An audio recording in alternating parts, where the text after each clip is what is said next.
Somewhere on Earth is setting sail for the Aegean Sea. A natural boundary between Europe and the Near East, this interior sea of the Mediterranean basin has been inhabited since prehistoric times. An unpredictable sea surrounded by rugged mountains, it has given birth to great myths and fired many an imagination. Peter is a collector of tales. Fascinated by the ruins and legends of the Cyclades, he has appointed himself guardian of these treasures. He's constantly discovering relics and works tirelessly towards creating marine protected areas. Hortense left her native France to lead a nomadic life. On board her sailboat, she follows the winds of the sea. This artist has created a world of her own, a dream world where the earthly laws of gravity have given way to poetry.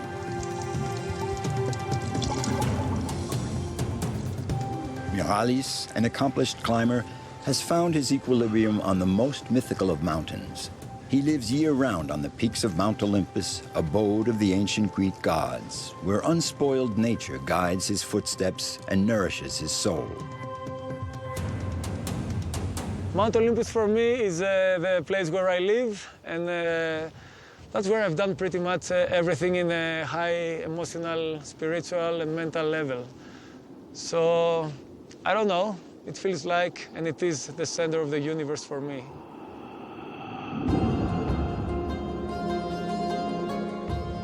The Aegean Sea is a vast territory scattered with islands. Wherever one looks, there's the outline of a shore. There are close to 10,000 islands and islets, and surely just as many folk tales and epics. At present, only 170 islands are inhabited. This is the cradle of the first empires of the sea, those powers which, by mastering the wind and currents, dominated its populations. Unlike mountains which impeded circulation, the sea opened tremendous thoroughfares onto the rest of the world. Here, the shores provided the shelter necessary for trade to grow. There, a refuge for pirates, or a natural rampart against barbarian invasions. The Cyclades archipelago in the heart of the Aegean Sea is a maritime crossroads between Orient and Occident, where down through the ages one civilization continually followed on the heels of another. 15 years ago, Peter Nicolaides founded the Aegean Institute here in order to study and protect the treasures of the Aegean Sea.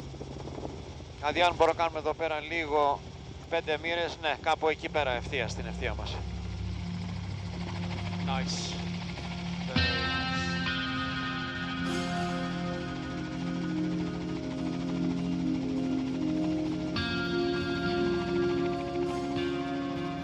The level of the Mediterranean Sea has been continuously rising, covering certain traces of the past. Ancient Greece has still not yielded up all its secrets. The sea has swallowed them in places. So one has to take to the air to observe and measure these vestiges. I started studying these channels about 10 years ago. They really fascinated me. So I started thinking about the fact that they're so huge and there's so many around Paros that it must have something to do with a major economic activity. Now Paros has been exporting marble in a big way since 700 BC. So that's when we started building the Parthenon. So there was a need for a lot of marble. So I think this is most probably a very clever way to roll the marble onto ships or barges or whatever. So I've been spotting structures like this all over the island. This area is really wonderful for discovery.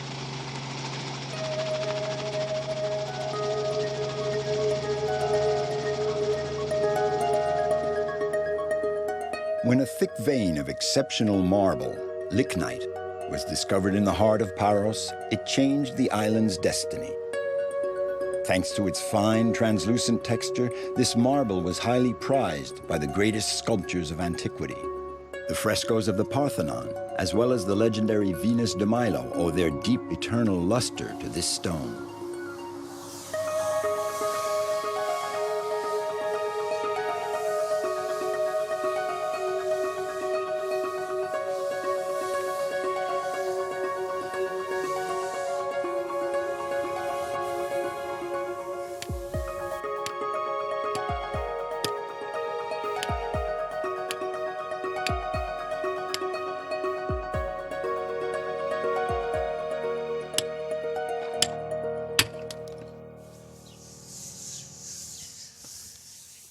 If you want to see one sculpture, you close your eyes and you feel it by hand.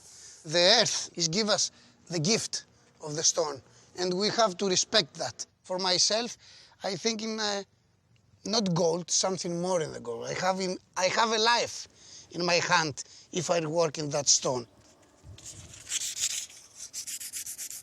Emmanuel is perpetuating the reputation of Paros marble. He's proud to carry this heritage.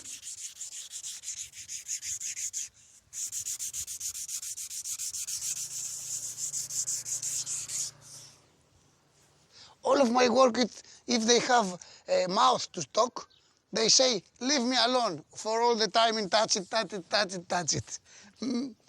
I couldn't remember how many times I have do that, many times.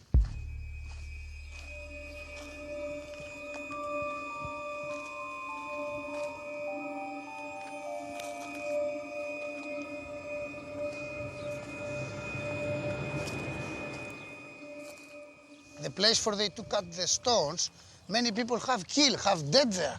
It's not easy to take one block like that, 10,000 kilo, and make it by hand. Now I have the machine, and the machine lift it up, the machine cut it. Then years they're not machine, everything by hand. So they are heroes. They build the Acropolis, they build by hand. They are very smart because they find the solution. I think nothing stop them. I wish to go the time in back, to stay just a day, just a week, you know, to see how is it. I dream in many times, what they do, if I have a difficult work, I try to find the solution in the years before. I say, how they do it.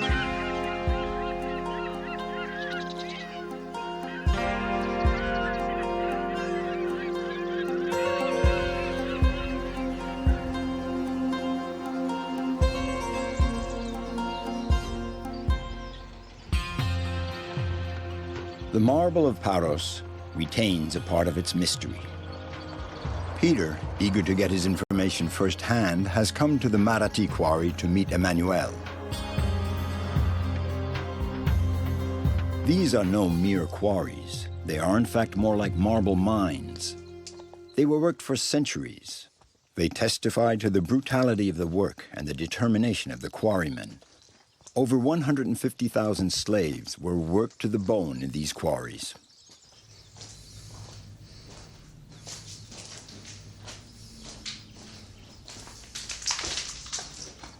Look at that here. It's very wide. You see that? The small piece there. Yeah, yeah. Stuff like that they want. Yeah, not the next one. Yeah. That one they want. So, and here you see how they finish the roof. Look. All of that. Thousand million tick, tick, tick, tick, tick, tick, tick. Yeah. Hammer and the... Incidentally, the hammer in ancient Greek is called tukos. Tukos. Tuk, tuk. Tuk, tuk, tuk.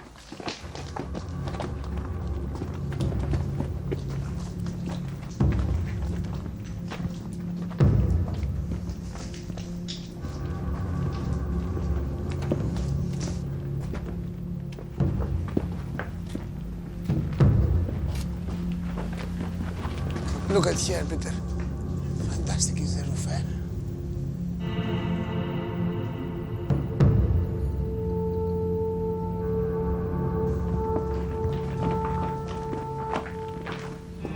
This stone was so prized that the quarrymen went to unprecedented lengths to extract it. The finest marble lies deep in the bowels of the mountain, so they had to move thousands of tons of earth and stone to reach the heart of the vein. Some of these galleries are 500 meters long. The soft, fragile stone would break easily, and then it would be worth less.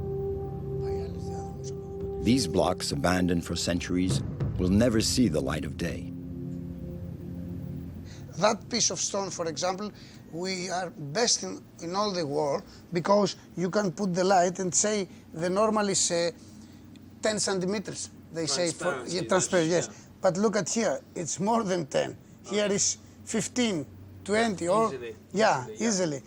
They have not a battery many years before. So it was oil lamp. Yeah, exactly. That's the lichnia, and they put the lichnia back of the marble, and they look inside the light.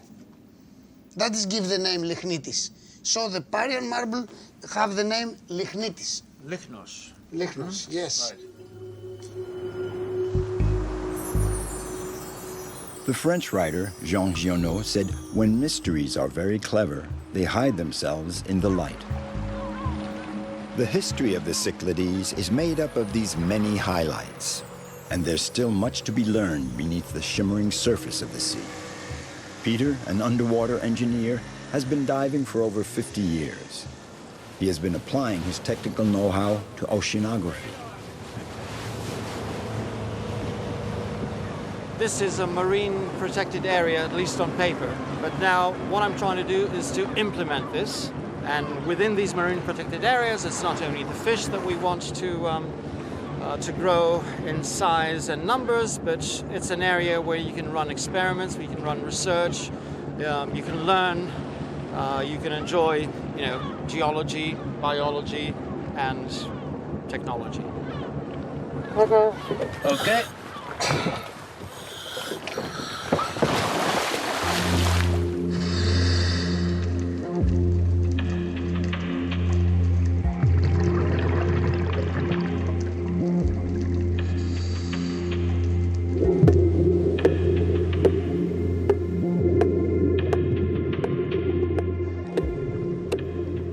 Currently studying the corrosion of submerged metals. Peter sets up an array of samples on site. They'll be checked regularly. The objective is to analyze the degradation of the wrecks around Paros in order to better preserve them.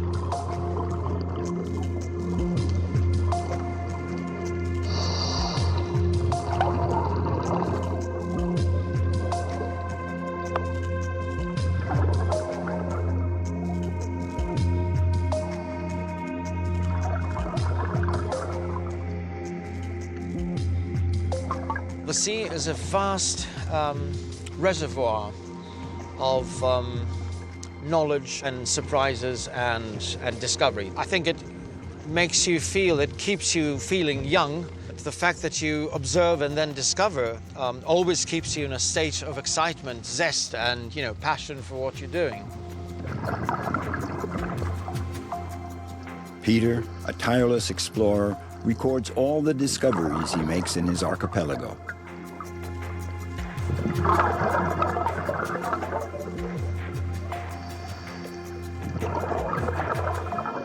Knowledge is really the ultimate emancipator. Wherever I look, I see geology, biology, archaeology, history, or just plain beauty, aesthetics. So this kind of thing, I think, has a very, very positive effect on the mind, the brain, the soul, or whatever you want to call it. And you do feel a sense of elation, calm, harmony, all these nice words.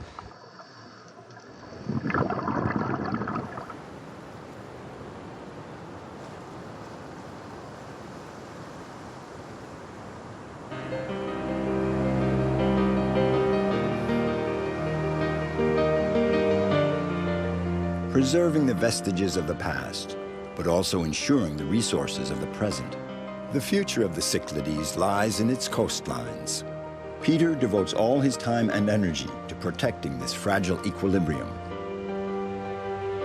He travels the islands, working with other active players in the spirited life of the archipelago. I see myself as an interface between the fishermen and sort of local communities in Cyclades and the research and scientific community. And we are putting together a plan to create a network of marine protected areas in the Cyclades. That's extremely important because it's been done in the rest of the Mediterranean, in France and Italy and Spain, and it's very successful. And we haven't done anything like that in Greece. So until 2020, we're supposed to have 10% of our seas under protection. On the island of Santorini, they are celebrating a small victory. A marine protected area has just been established. New hope for all those who want to see the island's waters come back to life.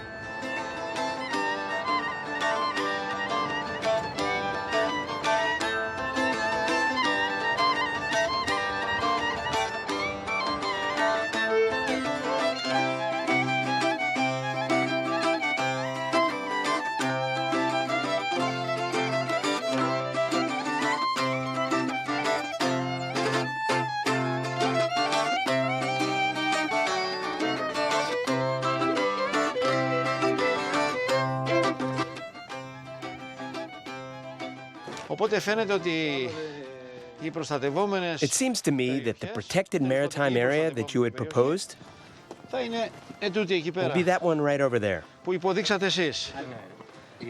The fishermen have accepted it, but we have to agree on the distance. Yes, right. Kyriakos Prekas is the union representative for the traditional fishermen. He and Peter are working with others at finding alternative solutions to ensure the survival of Santorini's fishermen. What'll save us is being legally permitted to become fishing guides for the tourists. That'll breathe new life into our industry. Well, for you, the stakes are really high. That's right, Peter.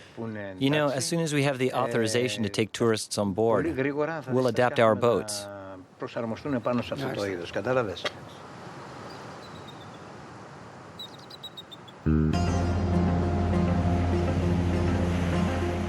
To protect the sea that provides nourishment and hope to the Greek people.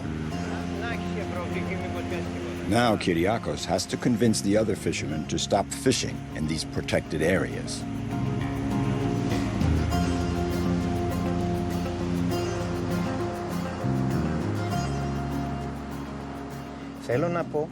You know, I'm almost 60. Our grandfathers and fathers left us a sea alive with fish. Back in their day, they were careful, so they didn't need marine protected areas. Nowadays, they're a necessity because we've ransacked everything. The entire planet should take a serious interest in the sea. I really believe that. Ωχ, τη θάλασσα την αγαπώ. Τη θάλασσα την αγαπώ και την ποτίζω μέλι, γιατί την ταξιδεύουμε κορμάκια σαν αγγέλη. Για μολά, για λέσα, γεια σου θάλασσα μπαμπέσα. Γεια σου θάλασσα μπαμπέσα, για μολά, για λέσα.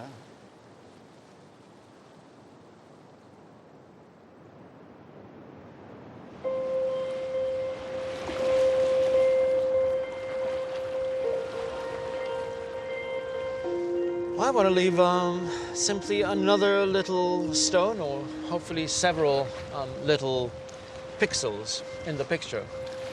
I think this is what I could contribute. The fact that everything's important, everything is part of the puzzle, is just knowing how to connect the dots and look at the larger picture.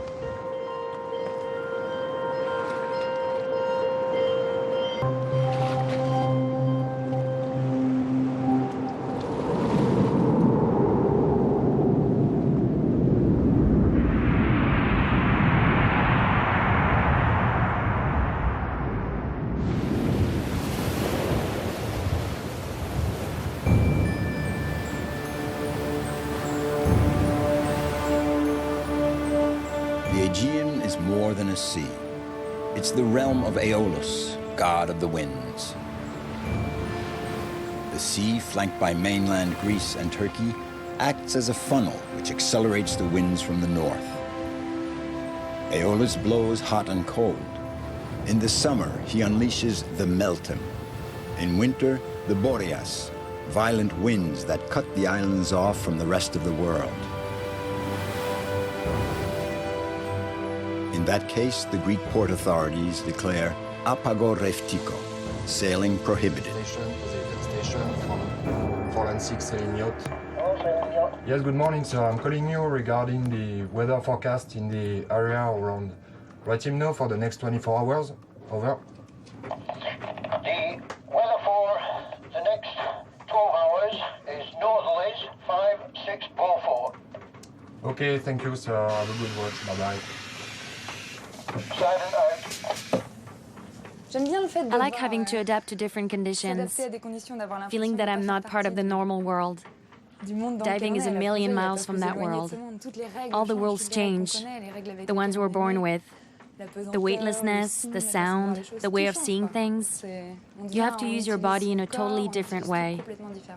You don't get that anywhere else but on the water.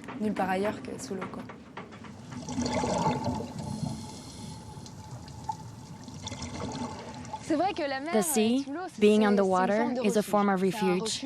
A refuge from noise, from today's world that moves too fast. When you're on the water, time stops.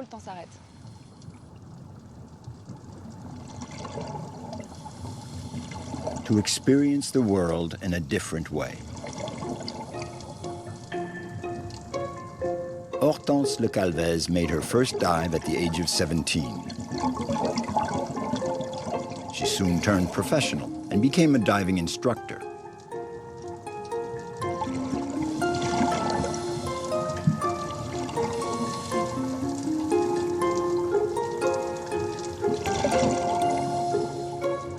When she met Mathieu, she got him diving too, opening up for him a different vision of the world.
For me, art is the capacity of seeing what's familiar in a new way.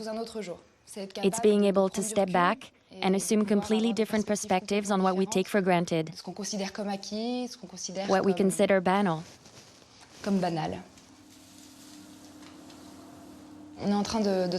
Now we're working on an installation called Posidonia.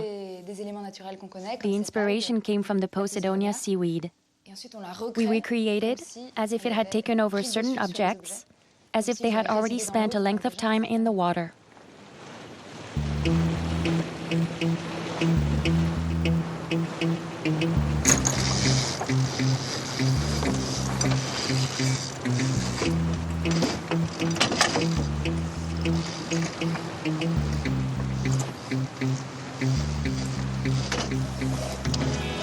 Hortense is 25 years old. She studied fine arts in Amsterdam, then sculpture in London.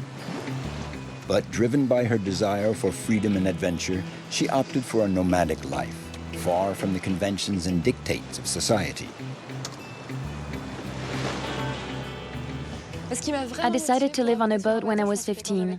Seeing my parents living in a house, that was dreadful to me. Always in the same spot? No way. That's why I learned how to sail. For me, sailing was above all an escape route. On a boat, anywhere you go, you're at home. It's awesome. Hortense and Mathieu share the same passion for the sea. They've been sailing together for 3 years. This boat has become their only home.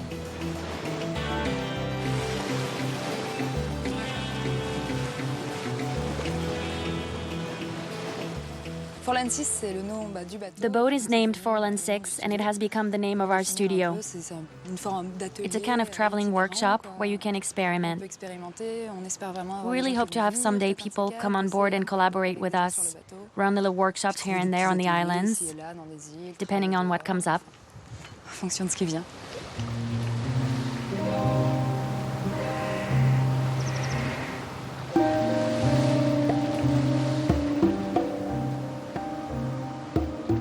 Crete, last landfall before Africa, the largest island of the Aegean Sea. It marks the boundary with the rest of the Mediterranean. It has a milder climate in winter than the rest of the islands and offers shelter when the strong winds sweep across the waters of the Aegean Sea.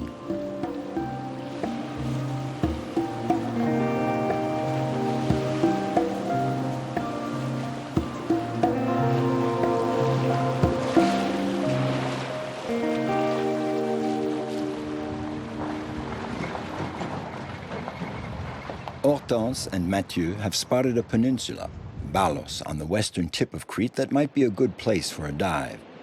They're looking for a bay sheltered from the winds and currents. Look at the breakers. The weather should be okay by the time we get to the beach. Impossible to come all this way on foot. Yeah, no way. We're lucky you picked us up. The studio is very new. We only started at the beginning of the winter, in December.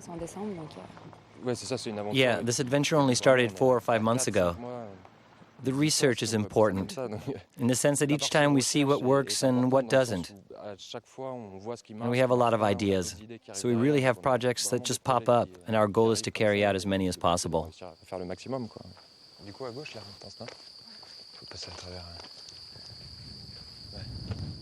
Mathieu was an officer in the French merchant marine.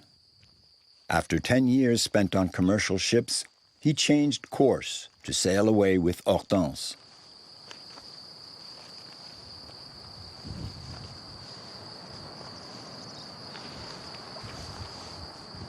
The location scouting is very important because each installation demands a specific setting. For some pieces, we'll be looking for crystal clear water. Others will want a sandy bottom or rocky formations. Like laundry, for instance. We really needed to find big rock formations to attach the two ends of a clothesline. It's different every time.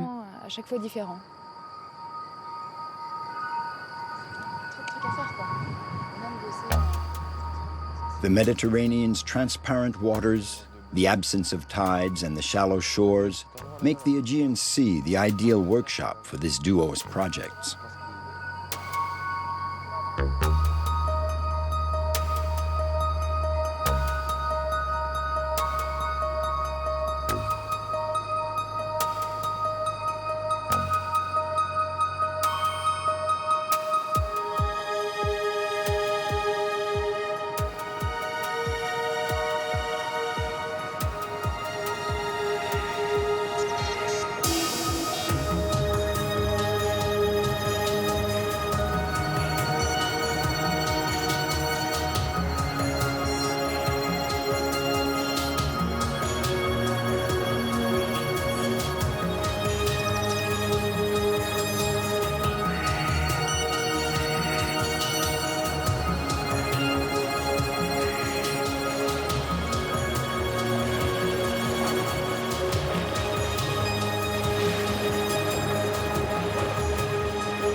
When I did my first dive, it was such a revelation to realize that you can work on the water.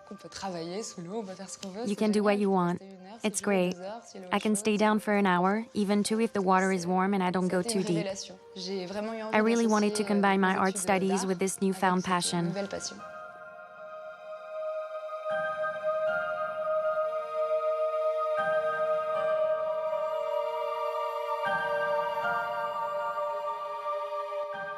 The photography is really the trace of this fleeting moment.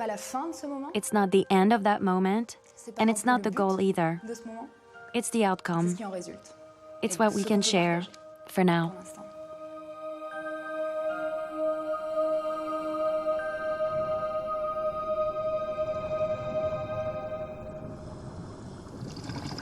The everyday objects, reworked by Hortense, come to life as in fanciful tales. The sea brings them into relief. They cast their spell on us. They tweak our curiosity.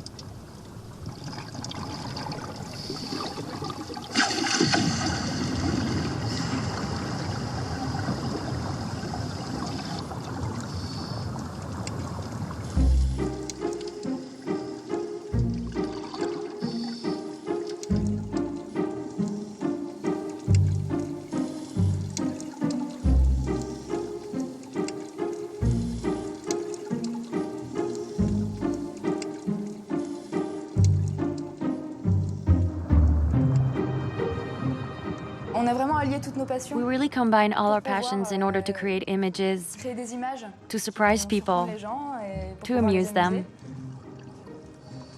So we are really creating our very own world, and then we hope that it strikes a chord in other people.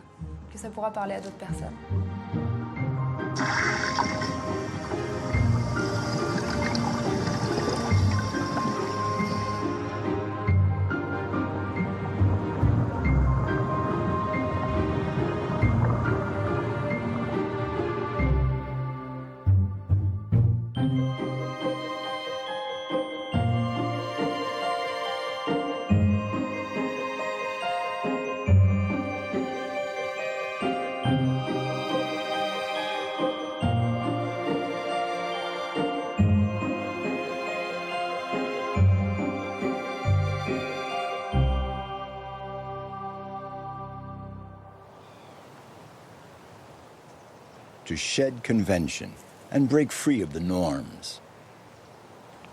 Hortense is writing her own life story, the story of a free woman with a poetic soul.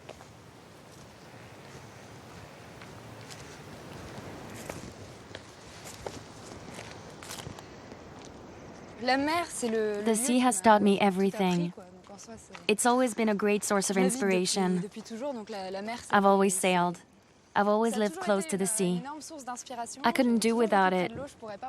The sea, it's my home. It's my childhood. It's the only place where I feel good.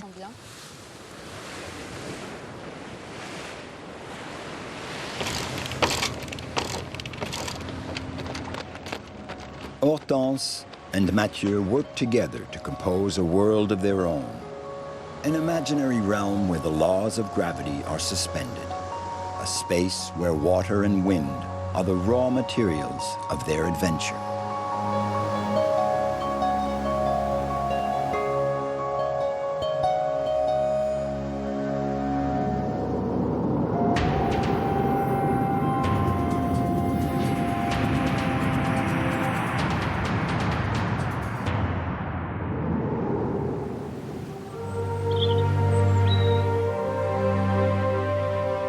Like cathedrals thrusting towards the heavens, the meteora are a masterpiece of nature.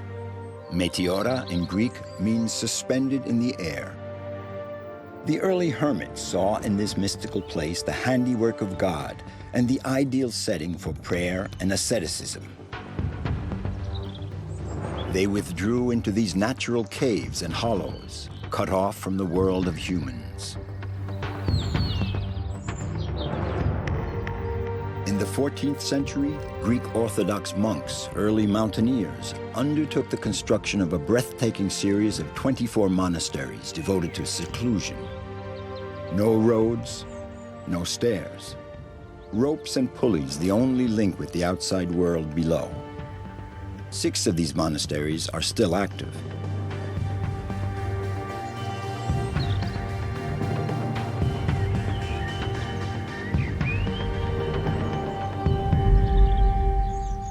This site has lost nothing of its mystical aura. It's also a favored destination for the more daring climbers, where they tackle these 300-meter cliff faces and challenge the void.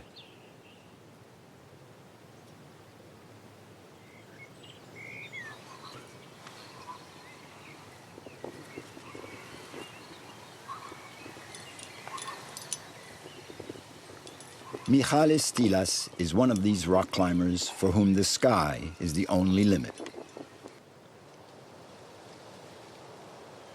To climb as high as the gods. For some, it's a way of life. For others, a profession of faith. Ultimately, the quest here at the Meteora has been the same for centuries. Solitude, silence, and ecstasy. When you're in difficult positions, you really focus on the next millisecond. And it's really, your whole universe becomes just a tiny bit of rock or of ice, and your whole life and your whole inner existence depends on this tiny bit of rock and ice. When a second becomes a century, then everything else is easy, just easy. That's the beauty about climbing. It's the instant, and it's the greatness of the wide.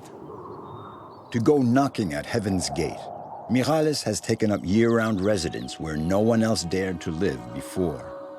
At over 2,600 meters altitude, in one of the highest refuges in Greece. He is the guardian of Mount Olympus. This place over here is it's the balcony of the refuge, because you have the void just past this point. So first, when you're close to the edge, you feel more mortal, which is a thing that we tend to forget in our out of the mountain life. And then it's the view. You know, when you have the gap and the air under your legs, you feel like a little god, you know. So yeah, it's definitely a very exposed place, and when you're very close to a dynamic place like this, you get a little higher.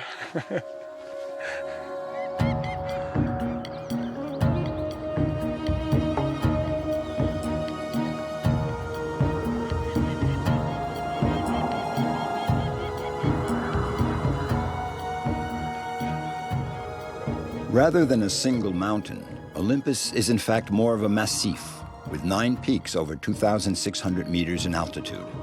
Unconquered for ages, often cloaked in clouds, the ancients considered it as the center of the world.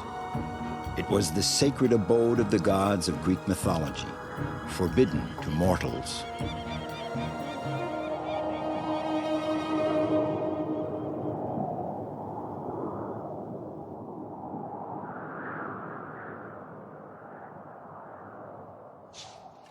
In the heart of the winter, which lasts 6 months here, there can be up to 4 meters of snow on the ground. I wouldn't have thought myself 8 years ago to spend a whole month here in the winter. It was a science fiction scenario for us, even for us. But when you live in the nature and you adapt with the rules of nature, then everything becomes really easy. You know, first your mind adapts to a certain idea, to the conditions, to the natural conditions, and then everything else follows. Now you get ready to climb.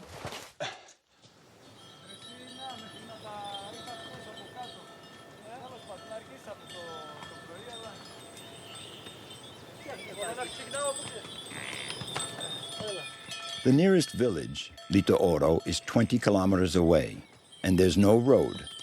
Every time I have to go up and down for the supplies, to resupply the refuge, it's really a good chance to get back in shape for future projects. During the long winter, it takes at least a 2-day hike to make the climb and restock the refuge. A drawback, but it doesn't stop Nicolaides.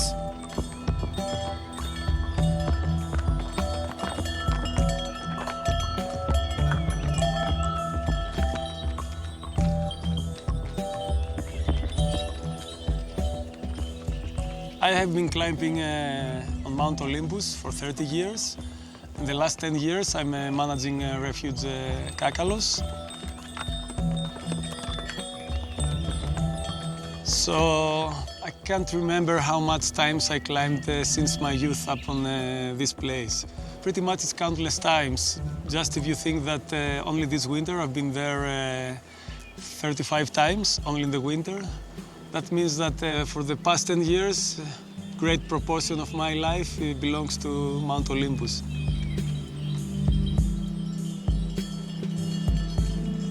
As long as there's still snow in the mountains, the mules can't climb the trail to the refuge. They come halfway up, then they have to turn around and head back down to the Aegean Sea. From there on, the climbers have to backpack the supplies the rest of the way up. Βάλα κιόλας, έλα ρε, ευχαριστώ. Τα λέμε έτσι, άντε, καλό δρόμο. Ciao.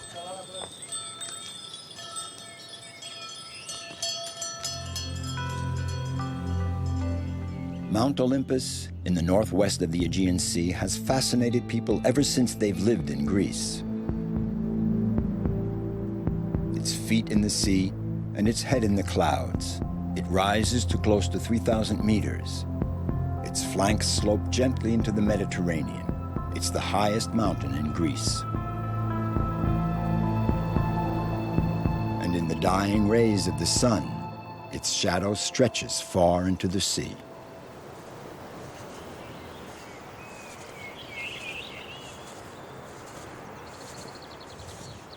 $30 kilos of supplies each, and they tackle the home stretch to the refuge.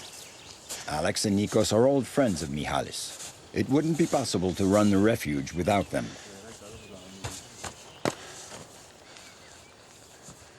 Well, house is officially assigned as the place that you get to spend most of your time, right?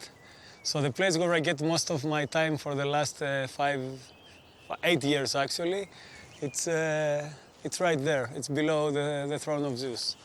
So the refuge for me is my house because that's where I work, that's where I live, that's where I ski, that's where I climb, that's where I'm hoping to do my research in the future and put all these things together in the blender, and it makes a home, a very nice home. It feels like the center of the universe for me, and having a house in the center of the universe, it's something I feel really privileged about that.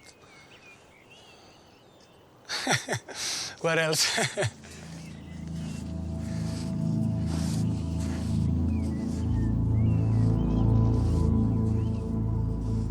Nicolaides was the first one to have the pluck to open the refuge in winter.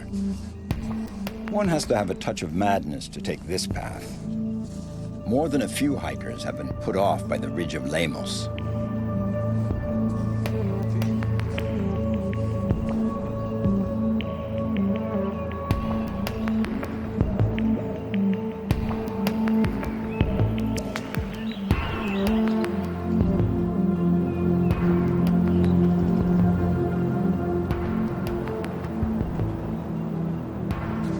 With a sheer drop of 1,500 meters, the slightest fall would be the last.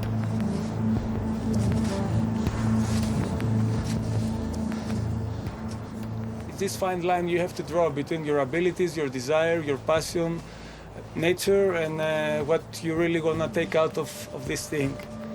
People believe that it's really stupid to go climb mountains, but for me it's like a world of wisdom.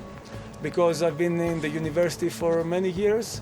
I have a doctorate degree in geology, but the things that I learned, not about the rocks, but about myself on the mountain, nobody could ever teach me these things. So it's this relation that keeps me going on and evolve as a mountaineer, and after that evolve as a person. I don't know if better person or worse person, but I definitely define myself through my mountaineering experiences.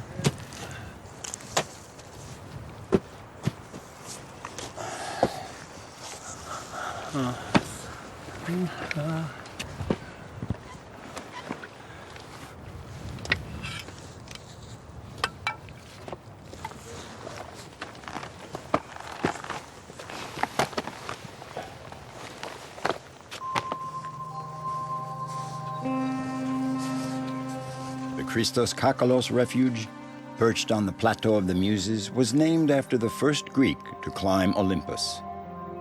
It was 100 years ago.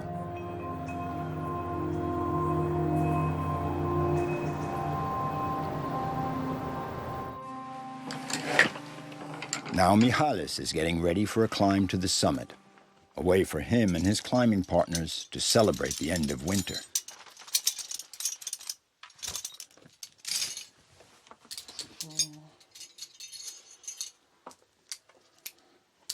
I got hurt in the mountains maybe more times than I should have, and that's not because of the mountain. It's just because of me. It's because of my mindset, and because of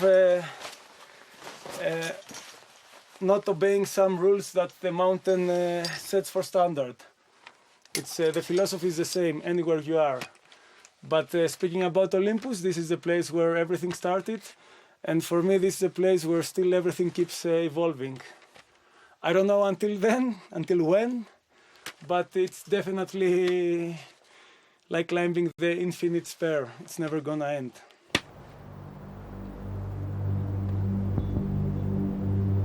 Mount Olympus as a base camp, the ridgeline as horizon, and the summits as leitmotif.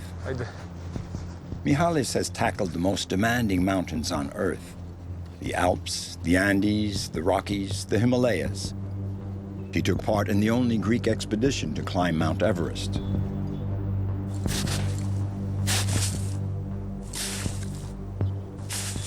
Braving the heavens has brought its lot of accidents: falls, fractures, frostbite. The mountain has also taken the lives of several of Nicolaides' friends.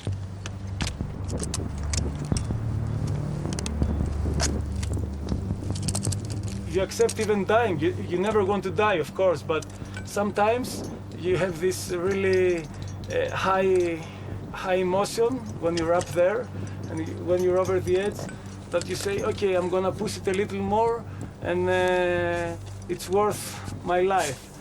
But my experience tells me that this is not the case. I go in the mountains to get more life, not to give my life.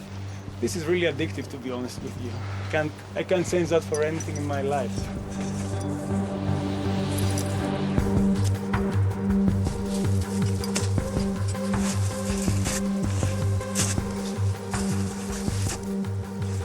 Conditions are good. Yeah. Now the snow is a little bit soft, but we need 120 meters to reach the atop of the ancient gods, the Pantheon.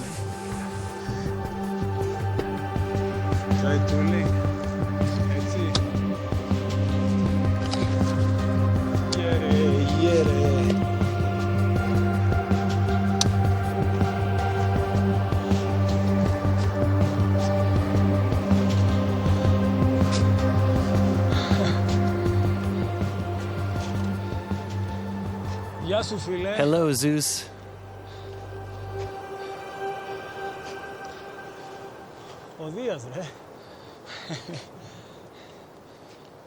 2,917 meters. Mytikas is the highest peak of Mount Olympus, the summit of Greece.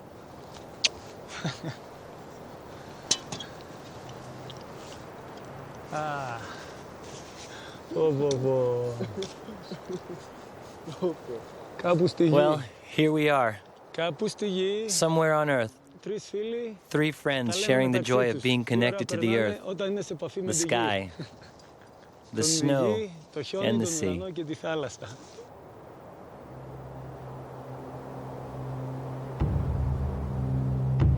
Nicolaides Stylas has never been religious, but like the ancient Greeks, he feels the force of this place. The throne of Zeus, the god of the gods, is an intimidating sight for mere mortals. It's above all the sculptor of the greatest of the divinities, a masterpiece of nature. For the ancients, the abode of their 12 gods and goddesses was this eyrie perched on the balcony of the world, caressed by the Aegean Sea, suspended in the air, and cloaked in eternal snows.